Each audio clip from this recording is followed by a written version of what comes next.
Hello नमस्कार दोस्तों, आप सभी का स्वागत है आपके यूट्यूब चैनल यूनिक प्लस पर। तो चलिए आज का सेशन शुरू करते हैं हम। और आज की मोटिवेशनल लाइन्स है, ऊंचाई पर वही पहुंचते हैं जो प्रतिशोध की बजाय परिवर्तन की सोच रखते हैं। जो प्रतिशोध की बजाय परिवर्तन की सोच रखते हैं।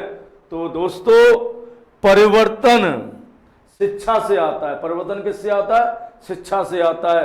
तो चलिए इसी के साथ अपनी तैयारी को मजबूत करते हुए आगे बढ़ते हैं। तो पहला क्वेश्चन है, निम्नलिखित में से कौन सी गुफा त्रिमूर्ति के लिए विख्यात है? कौन सी गुफा किसके लिए विख्यात है? त्रिमूर्ति के लिए विख्यात है। तो आइए, इस क्वेश्चन का आंसर है एलिफेंटा की गुफा। एलिफेंटा की गुफा त्रिमूर्ति के लिए विख्यात है। पहले एलिफेंटा की गुफाएं कहाँ स्थित है? एलिफेंटा की गुफाएं एलिफेंटा की गुफाएं जो है बम्बई महाराष्ट्र में, यानी मुंबई महाराष्ट्र में कहाँ स्थित है? मुंबई महाराष्ट्र में स्थित है एलिफेंटा की गुफाएं। दूसरी बात, इनका निर्माण राष्ट्रकूट शासकों ने करवाया। निर्माण किसने करवाया? राष्ट्रकूट शासकों ने। ठीक है, इनका निर्माण राष्ट्रकूट शासकों ने करवाया। निर्माण किसने करवाया? राष्ट्रकूट शासकों ने। और यहां पर त्रिमूर्ति शिव की मूर्ति मिली है। किसकी मूर्ति है? त्रिमूर्ति शिव की मूर्ति है। ठीक है, त्रिमूर्ति शिव की मूर्ति मिली है यहां से। ठीक है, अजंता की गुफाएं ये औरंगाबाद में स्थित है। कहां स्थित है? औरंगाबाद में स्थित, औरंगाबाद महाराष्ट्र में। और यहाँ से बौद्ध धर्म के संबंधित चित्र मिले हैं इस गुफा से। बौद्ध धर्म से संबंधित, बौद्ध धर्म से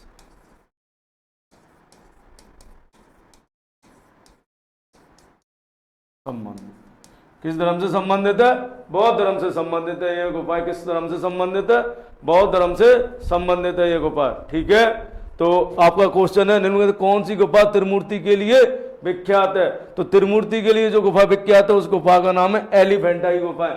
कौन सी गुफा है? एलिफेंटा की गुफा त्रिमूर्ति के लिए विख्यात है। ठीक है, दूसरी बात, एक बात और, कि जो एलिफेंटा की गुफाएं हैं ये यूनेस्को की विरासत सूची में, यूनेस्को की विरासत सूची में कब शामिल हुई? 1987 में। 1987 में यूनेस्को की विरासत सूची में शामिल होती है।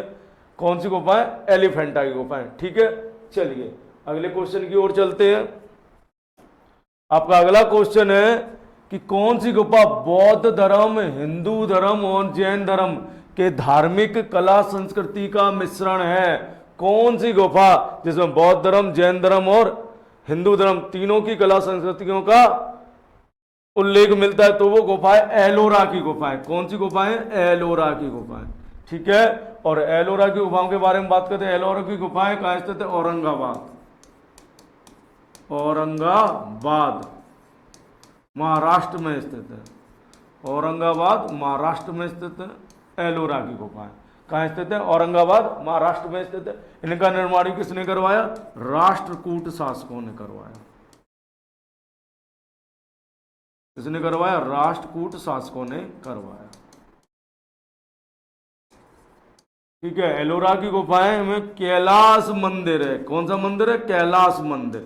यह गुफा कैलाश मंदिर के लिए प्रसिद्ध है। कौन से मंदिर के लिए प्रसिद्ध है? कैलाश मंदिर के लिए। जो भगवान शिव का मंदिर है, कैलाश मंदिर के लिए प्रसिद्ध है। और इस कैलाश मंदिर को राष्ट्रकूट शासक कृष्ण प्रथम ने बनवाया था। किसने बनवाया था? राष्ट्रकूट शासक कृष्ण प्रथम ने बनवाया। ठीक है, किसने बनवाया? राष्ट्रकूट शासक कृष्ण प्रथम ने बनवाया। कृष्ण प्रथम। ठीक है, किसने बनवाया? राष्ट्रकूट शासक कृष्ण प्रथम ने बनवाया। बाकी गुफाएं मध्य प्रदेश के धार जिले में स्थित है। बाकी गुफाएं कहाँ स्थित है? मध्य प्रदेश के धार जिले में स्थित है। एलिफेंटा की गुफाओं के बारे में मैंने आपको अभी बताया ही था। एलिफेंटा की गुफाएं कहाँ स्थित है? महाराष्ट्र के औरंगाबाद जिले में स्थित है। दूसरी बात, एलोरा की गुफाएं 1983 में यूनेस्को की विरासत सूची में शामिल होती है। यूनेस्को की विरासत सूची में शामिल होती है। अजंता भी 1983 में शामिल होती है। अजंता की गुफाओं को भी यूनेस्को की विरासत सूची में 1983 में शामिल किया गया था। ठीक है, वैसे तो एलोरा की गुफाओं में कुल 34 गुफाएं मिलती हैं और ये 34 गुफाएं हिंदू, बौद्ध और जैन धर्म को समर्पित है। ठीक है, तो चलिए अगले क्वेश्चन की ओर चलते हैं हम। हमारा अगला क्वेश्चन है कि संगम साहित्य के संरक्षक कौन थे। पहली बात करते हैं कि संगम साहित्य क्या है। देखिए, संगम साहित्य तमिल काव्य को कहा गया है, तमिल काव्य, तमिल काव्य। ठीक है, और इस तमिल काव्य के जो वार्षिक जो सम्मेलन होते थे और उसमें जो रचनाएं होती थी उन्हें संगम साहित्य कहा गया।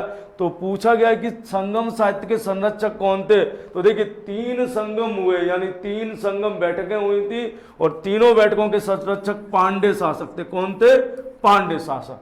ठीक है, दूसरा संगम में 3 ही राजवंश थे। संगम में कितने राजवंश है? 3 राजवंश, चोल, चेर और पांड्य। पांड्यों की राजधानी मदुरा थी और इसी मदुरै में संगम साहित्य हुए और संगम साहित्य के कुछ प्रमुख ग्रंथ भी हैं, जैसे शिल्पाधिकारम कारम, ये प्रेम से संबंधित है, प्रेम ग्रंथ। ठीक है, प्रेम से संबंधित है शिल्पाधिकारम, प्रेम ग्रंथ। ठीक है, एक मणिमेकलम, मणिमेकल, मेकलाई, ये जो मणिमेकल है ये वणिक ग्रंथ है, वणिक ग्रंथ। ठीक है, एक है तोलकप्यम,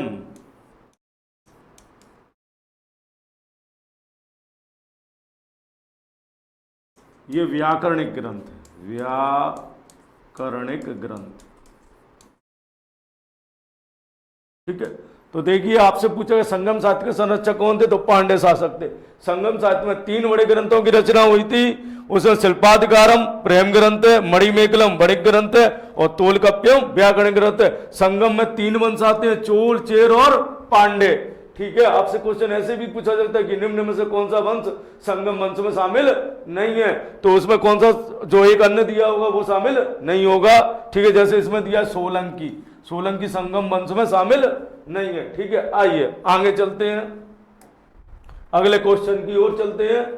ठीक है, अगला क्वेश्चन आपसे पूछा गया कि ब्लैक पगोडा कहां स्थित है। ब्लैक पगोडा कहां स्थित है? देखिए ब्लैक पगोडा कोणार्क के सूर्य मंदिर को कहते हैं। किसको कहते हैं? कोणार्क के सूर्य मंदिर को, सूर्य मंदिर को क्या कहते हैं? ब्लैक पगोडा कहते हैं। ठीक है, और ये कोणार्क में स्थित है, कोणार्क में भी उड़ीसा में कहाँ स्थित है? उड़ीसा में स्थित है और इसका निर्माण गंग वंश के शासकों ने करवाया, गंग वंश के शासकों ने,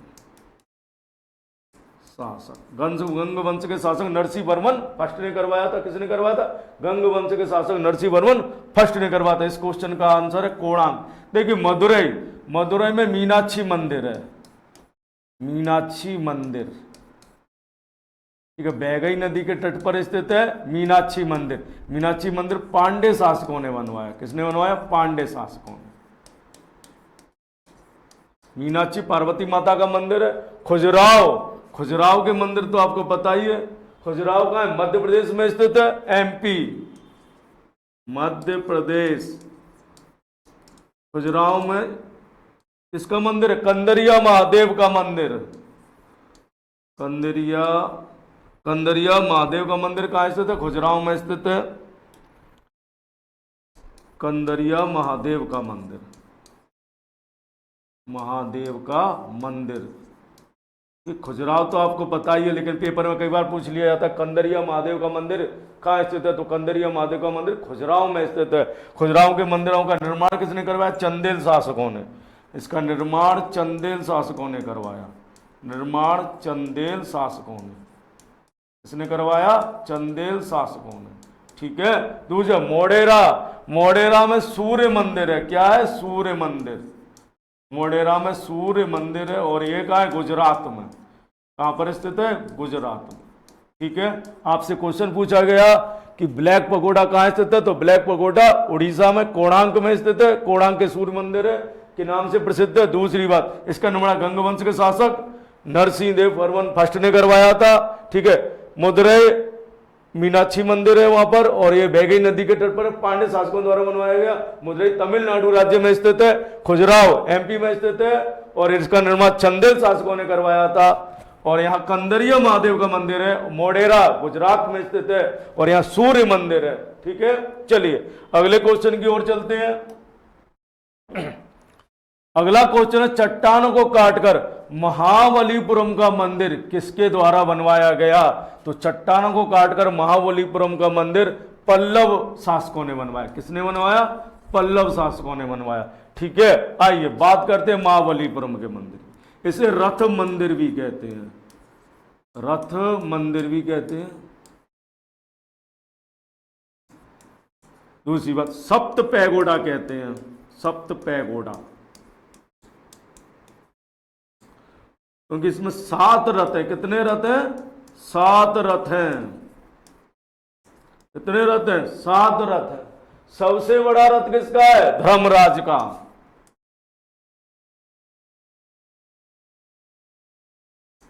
बड़ा रथ धर्मराज का, और सबसे छोटा रथ द्रौपदी का।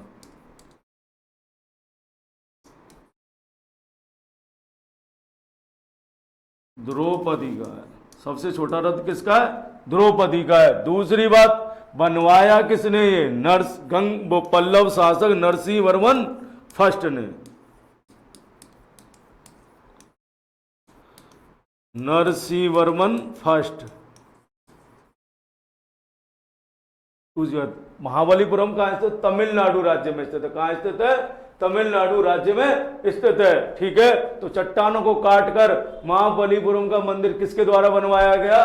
पल्लव शासकों द्वारा। किसके द्वारा बनवाया गया? पल्लव शासकों द्वारा। चलिए अगले क्वेश्चन की ओर चलते हैं। अगला क्वेश्चन है, 9वीं शताब्दी में निम्नलिखित में किसके द्वारा चोल साम्राज्य की स्थापना की गई या चोल साम्राज्य की नींव डाली गई? तो देखिए, चोल साम्राज्य की नींव विजयालय किसने डाली थी? विजयालय चोल ने डाली थी। चोल साम्राज्य की नींव किसने डाली थी? विजयालय चोल ने डाली थी। आइए चोल शासक राजराज फर्स्ट की बात करते हैं। चोल शासक राजराज फर्स्ट ने बृहदेश्वर का मंदिर बनवाया। इन्होंने बृहदेश्वर का मंदिर बनवाया,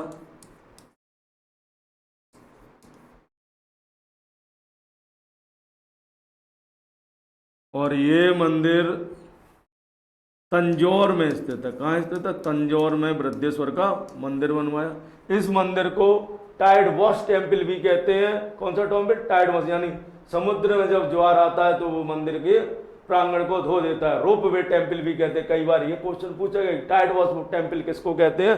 तो बृहदेश्वर के मंदिर को कहते हैं। बृहदेश्वर का मंदिर किसने? राजराज चोल ने बनवाया। दूसरी बात, राजराज चोल ने श्रीलंका अभियान भी किया।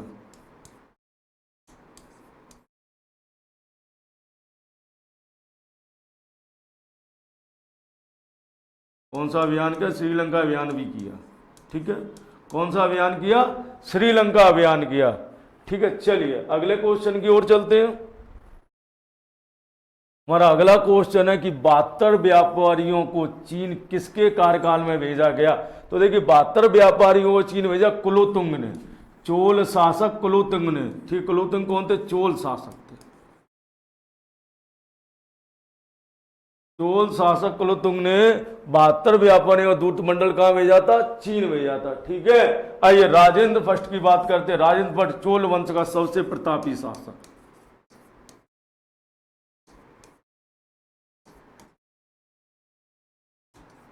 सबसे प्रतापी शासक, प्रतापी शासक। इसने क्या किया? बंगाल की खाड़ी को चोलों की झील में बदल दिया। बंगाल की खाड़ी को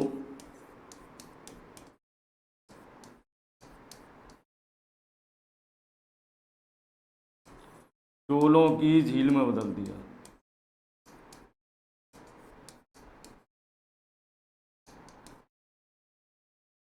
झील में बदला। दूसरी बात, श्रीलंका अभियान को पूर्ण किया और उसे अपना एक प्रांत बना लिया, पूर्ण किया। इसको पूर्ण किया, श्रीलंका अभियान को पूर्ण किया। दूसरी बात, गंगा अभियान किया, गंगा अभियान किया। और गंगा अभियान कहाँ किया? बंगाल में। और गंगकोट चोलपुरम की उपाधि धारण की। इसने कौन सी उपाधि धारण की? गंगकोट चोलपुरम की उपाधि धारण की। ठीक है। दूसरी बात है कि चोल वंश को ग्राम सुशासन के लिए याद किया जाता है। इन्होंने ग्राम सुशासन दिया, इनके प्रशासन में गांव स्वतंत्र थे। ठीक है। चोलों को ग्राम सुशासन के लिए भी याद किया जाता है। यहां लिख लीजिए, ग्राम सुशासन चोलों की विशेषता थी। ग्राम सुशासन किसकी विशेषता थी? चोल वंश की। ग्राम सुशासन किसकी विशेषता थी? चोल वंश की। देखिए क्वेश्चन आपसे पूछा गया 72 व्यापारियों को चीन किसके कार्यकाल में भेजा गया? तो कुलोत्तुंग फर्स्ट के काल में भेजा गया था। ठीक है। कुलोत्तुंग के काल में ही 72 व्यापारियों का दूत मंडल चीन जाता है। चलिए अगले क्वेश्चन की बात करते हैं। अगला क्वेश्चन आपसे पूछा, निम्नलिखित में से किस अधिनियम के तहत भारत में संघीय न्यायालय की स्थापना होती है? यानी कौन सा अधिनियम आया जिसके तहत भारत में संघीय न्यायालय की स्थापना हुई? और वह अधिनियम आया 1935 में। 1935 के अधिनियम के तहत भारत में संघीय न्यायालय की स्थापना होती है। ठीक है। 1935 के अधिनियम द्वारा संघीय न्यायालय की स्थापना होती है। संघीय न्यायालय। दूसरा, अखिल भारतीय में को संघीय भारत की एक अखिल भारतीय संघ की भी परिकल्पना 1935 के अधिनियम में ही की गई थी। दूसरा पॉइंट, केंद्र में द्वैत शासन लागू होता है।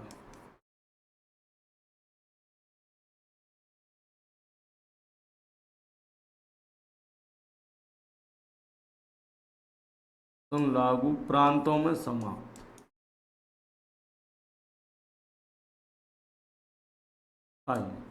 देखिए 1919 का अधिनियम, 1919 के अधिनियम में प्रांतों में द्वैत शासन लागू हुआ था। प्रांतों में द्वैत शासन लागू, द्वैत शासन लागू। 1919 के अधिनियम द्वारा प्रांतों में द्वैत शासन लागू होता है। देखिए 1773 का रेगुलेटिंग एक्ट में कलकत्ता में एक सुप्रीम कोर्ट की स्थापना की बात कही गई थी। ठीक है।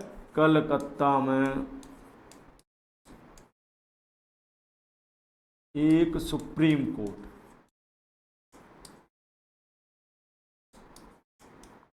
ठीक है, कलकत्ता में एक सुप्रीम कोर्ट की स्थापना की बात कही 1773 के रेगुलेटिंग एक्ट में। 1909 में मुसलमानों के लिए पृथक निर्वाचन,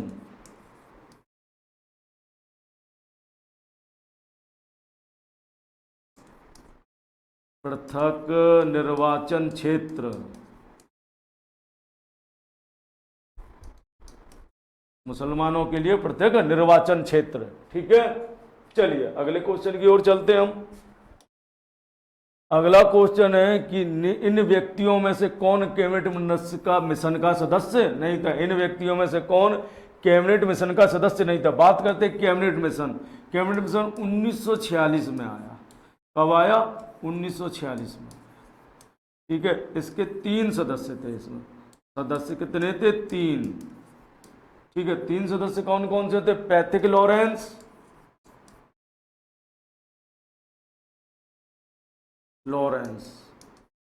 स्टेफोर्ड क्रिप्स,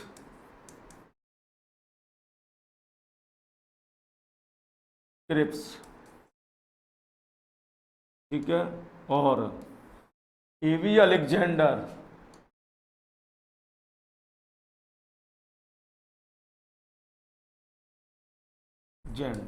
ठीक है। एवी अलेक्जेंडर नौसैनिक थे। कौन थे ये? नौसैनिक। और ये व्यापार मंडल के प्रमुख थे और ये भारत सचिव थे और कैबिनेट मिशन के अध्यक्ष भी थे। भारत सचिव थे और कैबिनेट मिशन के अध्यक्ष भी थे। तो देखिए विलियम वुड इस क्वेश्चन का आंसर है। विलियम वुड कैबिनेट मिशन के सदस्य नहीं थे। विलियम वुड कैबिनेट मिशन के सदस्य नहीं थे। दूसरी बात, कैबिनेट मिशन के प्रावधानों के आधार पर ही संविधान सभा का गठन किया गया। आपसे पूछा जाएगा कि संविधान सभा का गठन, तो कैबिनेट मिशन के प्रावधानों के आधार पर ही संविधान सभा का गठन किया गया। ठीक है, संविधान सभा का गठन किया गया।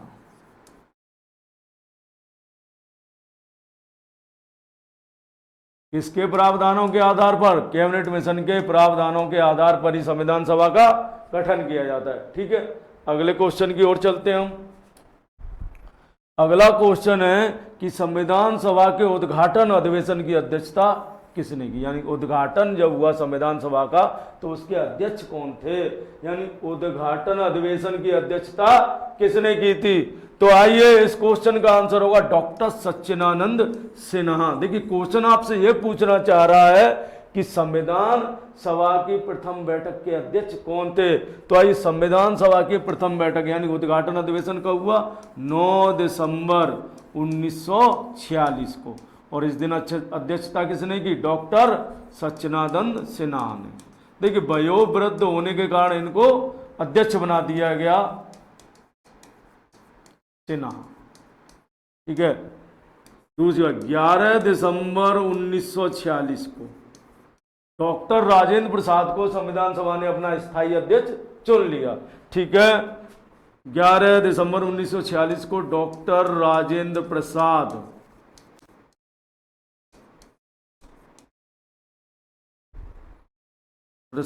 को संविधान सभा ने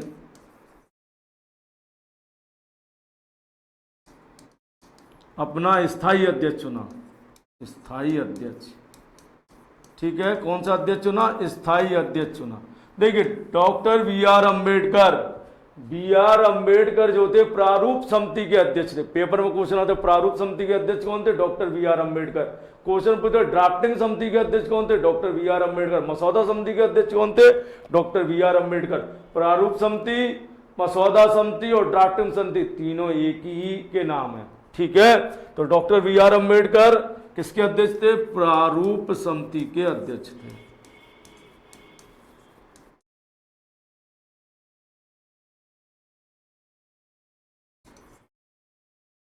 अध्यक्ष, ठीक है, डॉक्टर बी आर अम्बेडकर प्रारूप समिति के अध्यक्ष थे। ठीक है, चलिए अगले क्वेश्चन की ओर चलते हैं। हमारा अगला क्वेश्चन है संविधान सभा के सम्मुख संविधान की प्रस्तावना का प्रस्ताव किसने रखा?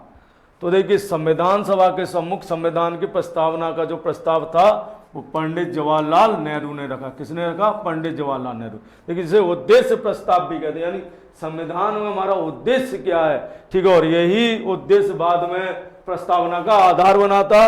तो संविधान सभा के सम्मुख किसने रखा? जवाहरलाल नेहरू ने रखा। कब रखा? 13 दिसंबर 1946 को रखा। कब रखा?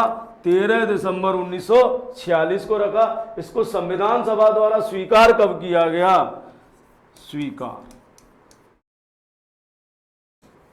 स्वीकार किया गया इसको जनवरी 1947 को। कब स्वीकार किया गया? जनवरी 1947 को। जनवरी 1947 को, 22 जनवरी 1947 को स्वीकार किया गया। कब स्वीकार किया गया? 22 जनवरी 1947 को संविधान सभा द्वारा उद्देश्य प्रस्ताव को स्वीकार कर लिया गया। ठीक है, आइए, राजगोपालाचारी स्वतंत्र भारत के पहले भारतीय गवर्नर जनरल। ठीक है, राजगोपालाचारी स्वतंत्र भारत के। कई बार ये क्वेश्चन पेपर में कंफ्यूज करता है, पूछा जाता है।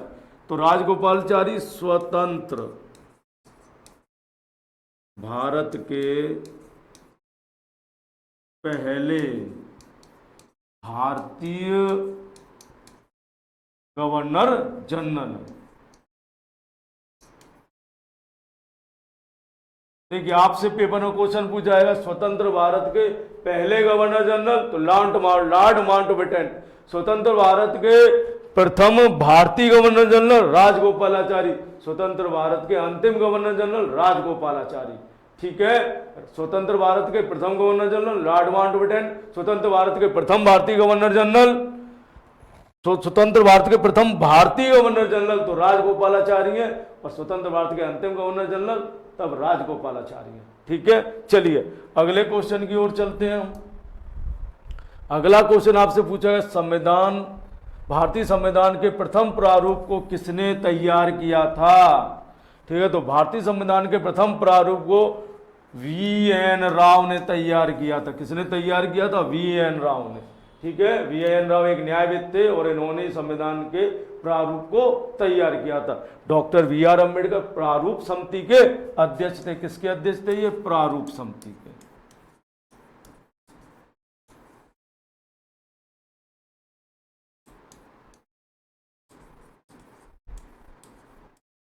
अध्यक्ष थे।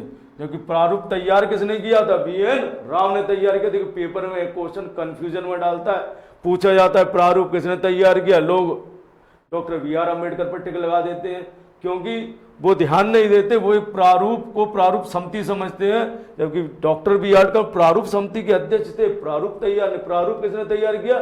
Doctor VN. राव ने तैयार किया था प्रारूप। ठीक है, प्रारूप का मतलब ड्राफ्ट होता है, ड्राफ्ट तैयार करना। तो ड्राफ्ट किसने तैयार किया? वी.एन. राव ने तैयार किया। अगला क्वेश्चन आपसे पूछा गया, संविधान सभा द्वारा भारतीय संविधान को अंगीकृत किया गया। क्या पूछा गया?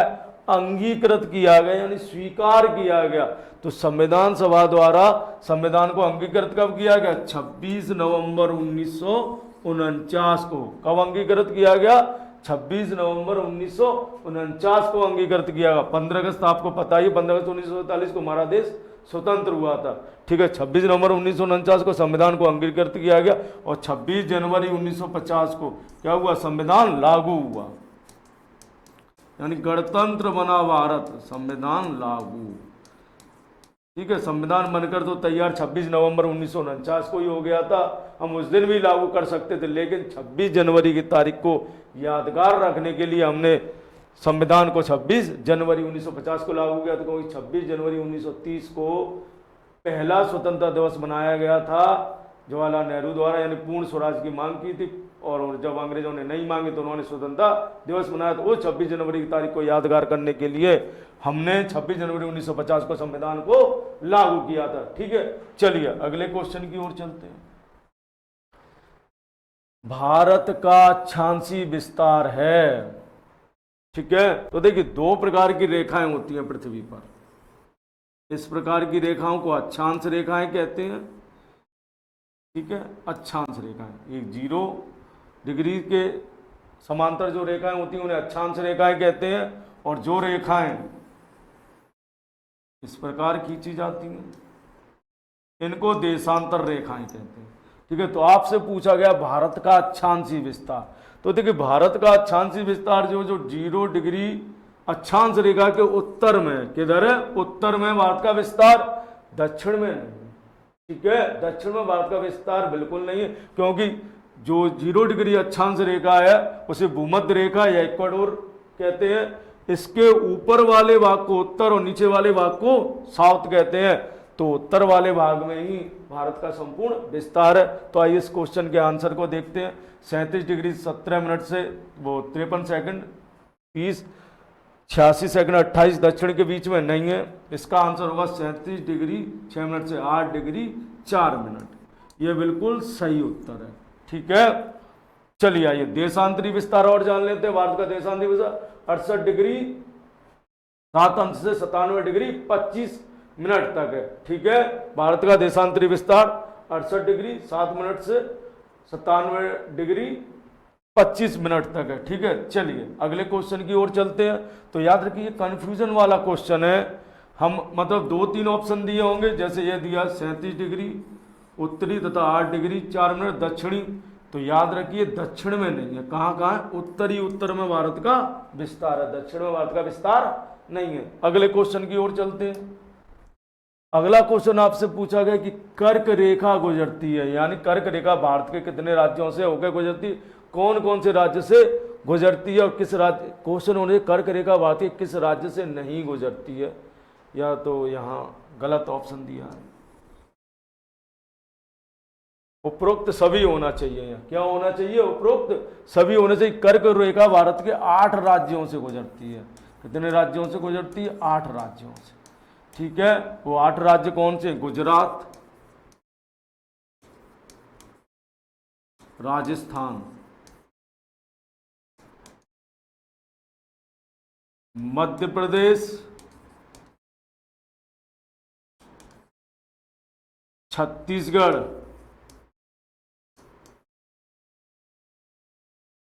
गुजरात, राजस्थान, मध्य प्रदेश, छत्तीसगढ़, झारखंड, पश्चिमी बंगाल, त्रिपुरा और मिजोरम।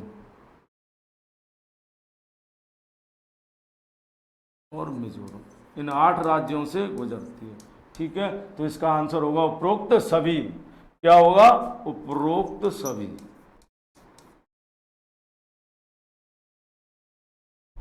उपरोक्त सभी होगा। ठीक है, इसका आंसर क्या होगा? उपरोक्त सभी। कर्क रेखा भारत के बीचों बीच से होकर गुजरती है, भारत के 8 राज्यों से होकर गुजरती है। चलिए अगले क्वेश्चन की ओर चलते हैं। भारतीय मानक समय रेखा की यामोत्तर नहीं गुजरती, यानी भारतीय मानक समय रेखा यामोत्तर नहीं गुजरती है। भारतीय मानक समय रेखा कितनी? 82.5 देशांतर है। कितनी? 82.5 देशांतर है। भारतीय मानक समय रेखा 82.5 देशांतर है। आपसे पूछा गया वो किस से होकर नहीं गुजरती है? तो महाराष्ट्र से होकर नहीं गुजरती है। ठीक है, महाराष्ट्र से होकर नहीं गुजरती है। महाराष्ट्र से होकर नहीं गुजरती, जबकि उत्तर प्रदेश में नैनी के पास, यानी इलाहाबाद के पास नैनी से होकर गुजरती है। भारतीय मानक समय रेखा 82.5 देशांतर है। ठीक है, यह किन किन राज्यों से गुजर रही है? तो उत्तर प्रदेश,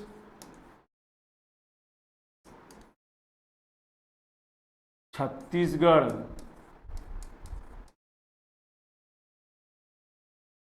उड़ीसा,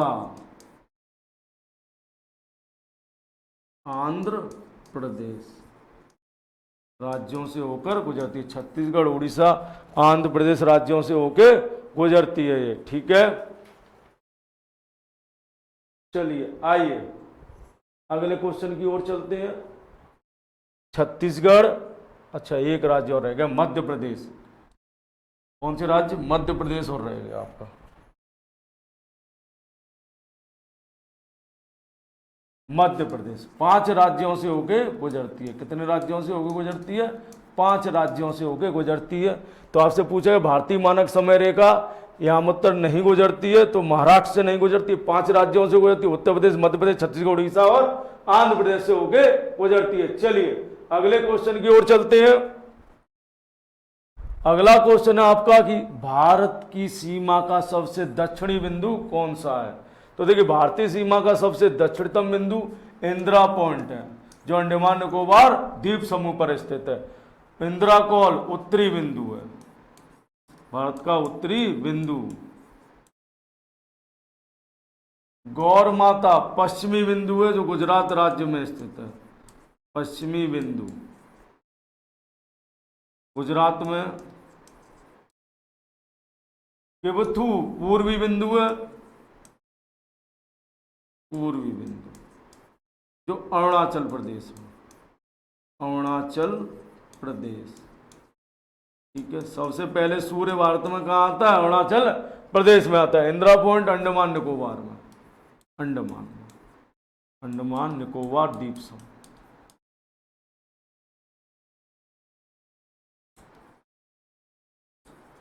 ठीक है, तो आपसे पूछा गया भारत का सबसे दक्षिणतम बिंदु कौन सा है? तो इंदिरा पॉइंट है। मुख्य भूमि से कौन है? कन्याकुमारी। दक्षिणतम बिंदु इंदिरा पॉइंट है, लेकिन मुख्य भूमि से पूछा जाए तो कन्याकुमारी है। ठीक है, अगला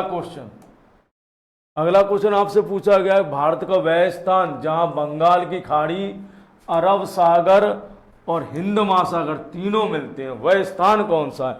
तो वह स्थान है कन्याकुमारी। कन्याकुमारी तमिलनाडु में स्थित है और यहाँ पर बंगाल की खाड़ी, हिंद महासागर और अरब सागर तीनों मिलते हैं कन्याकुमारी पर आकर। ठीक है, चलिए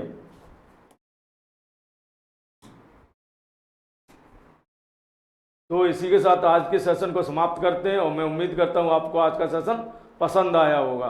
और अब नेक्स्ट सेशन में हम और क्वेश्चन लेके आएंगे और सब्सक्राइब कीजिए और लाइक कीजिए अगर आपको सेशन पसंद आया, और शेयर कीजिए। ठीक है, चलिए।